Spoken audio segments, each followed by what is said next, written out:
এই নদীকে জীবন ফিরিয়ে দিতে হবে। নদী জীবন ফিরে পেলে উত্তরবঙ্গ জীবন ফিরে পাবে ইনশাআল্লাহ। তাই তিস্তা পরিকল্পনা বাস্তবায়নের কোনো বিকল্প নাই। কার ভালো লাগলো আর কার লাগলো না এগুলো দেখার আমাদের সময় নাই। আল্লাহ যদি আমাদেরকে দায়িত্ব দেন, আমরা কথা দিচ্ছি উত্তরবঙ্গের সর্বপ্রথম আমরা ওখানে কুদা দিয়ে ভোট দেব ইনশাআল্লাহ। ওটাই আগে বাস্তবায়ন করবো ইনশাআল্লাহ।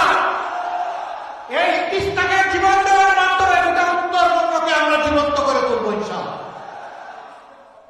এইখানে তিস্তা মহাপরিকল্পনা যখনই বাস্তবায়ন হবে তখন অনেকগুলো উন্নয়নের দুয়ার খুলে যাবে।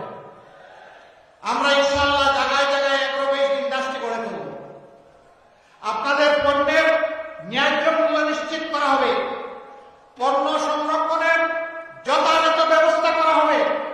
ফলমূল যা বলে উত্তরবঙ্গে তা দিয়ে সারা বছর বাংলাদেশের মানুষ আনন্দে খেতে পারছে, কিন্তু এগুলো সংরক্ষণের কোনো ব্যবস্থা নেই বলে খুব তাড়াহুড়া করে পচে গেলে অথবা বিক্রি করে সব শেষ হয়ে যায়। আমরা এই যন্ত্রণা থেকেও উত্তরবঙ্গের আমাদের চাষি কৃষক ভাইদেরকে বের করে আনতে চাই। এখনো মামলাতারা বলে কৃষি ব্যবস্থা এখানে চলতে কেন? যুগ বহুদূর আগিয়ে গিয়েছে। আমরা আধুনিক প্রযুক্তি নির্ভর কৃষি শিল্পের বিপ্লব কথা বলছি। এই বিপ্লব শুধু উত্তরবঙ্গের ভাগ্য করে দিবে না, এই বিপ্লব বাংলাদেশের 8 কোটি মানুষের কপাল করে দেবে। আমরা উত্তরবঙ্গকে কৃষি বিপ্লবের রাজধানীতে পরিণত করতে চাই।